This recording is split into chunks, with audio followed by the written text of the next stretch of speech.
వెకిలి పాటలు, వెర్రి డాన్సులు. అది నా పెద్ద చెవులే హోరెత్తిపోయేలా.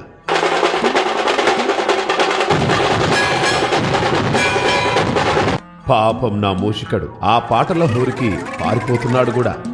ఇక చుట్టుపక్కల జనాలైతే రోజు అష్టోత్తరం సంగతి ఎలా ఉన్నా మీ గోలకి తిట్లదండకం చదువుతున్నారు. అవును, నాకు లడ్డూలు ఇష్టమని ఎవరయ్యా చెప్పారు? నేను ఉండ్రాళ్ళకి బ్రాండ్ అంబాసిడర్ని కదా. మరి ఆ లడ్డూలేంటి, వాటి సైజులేంటి, పైగా ఆ వేలం పాటలేంటి? అసలు నా కథ, నా రూపమే కాదు, నా ప్రసాదం కూడా మార్చేస్తారా? ఆ విష్ణుమూర్తికి 10 అవతారాలే, కానీ నాకెన్ని పెట్టారు? నాతో క్రికెట్ ఆడించారు, గ్లోబుల మీద ఎక్కించారు, మోటార్ సైకిల్ తొక్కించారు, నా ట్రేడ్ మార్క్ అయిన బుజ్జి బొజ్జను తీసి 6 ప్యాక్స్ పెట్టారు, టోపీలు పెట్టారు, తలపాగ జుట్టారు, సినిమా హీరోలా తయారు చేశారు. ఆ పరమశివుడు ఒక్కసారి రూపం మారిస్తే మీరు ప్రతి